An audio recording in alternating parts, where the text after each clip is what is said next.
10 ஆண்டுகளுக்கு மேலாக மூடப்பட்டிருந்த ஈராக் சிரியா எல்லை மீண்டும் திறக்கப்பட்டுள்ளது. 2011ஆம் ஆண்டு தொடங்கிய சிரிய உள்நாட்டுப் போரால் மூடப்பட்ட ராபிய ஜரூபியா எல்லைப் பகுதி தற்போது இரு நாடுகளின் அதிகாரிகள் முன்னிலையில் அதிகாரப்பூர்வமாக திறந்து வைக்கப்பட்டது. இந்த முன்னேற்றம் வெறும் எல்லை திறப்பை விட அதிக அர்த்தம் கொண்டது. ஏனெனில் சமீபத்தில் அமெரிக்கா இஸ்ரேல் தாக்குதலுக்கு பதிலாக ஈரான் எடுத்த நடவடிக்கையால் உலகின் முக்கிய எண்ணெய் வழித்தடமான ஹோர்முஸ் ஜலசந்தி கடுமையாக பாதிக்கப்பட்டுள்ளது. இதன் விளைவாக குறிப்பாக ஆசிய நாடுகளின் எரிசக்தி பற்றாக்குறை அதிகரித்துள்ளது.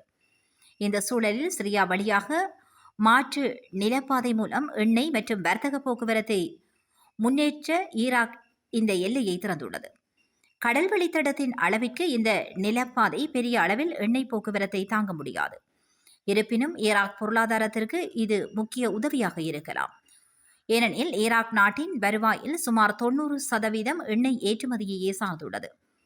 இதே நேரத்தில் இந்த எண்ணெய் திறப்பு மத்திய கிழக்கு நாடுகளுக்கு இடையேயான பொருளாதார ஒத்துழைப்பை மீண்டும் வலுப்படுத்தும் முயற்சியாகவும் பார்க்கப்படுகின்றது. ஆனால் பாதுகாப்பு மற்றும் அரசியல் நிலைத்தன்மை இன்னும் பெரிய சவாலாகவே காணப்படுகிறது.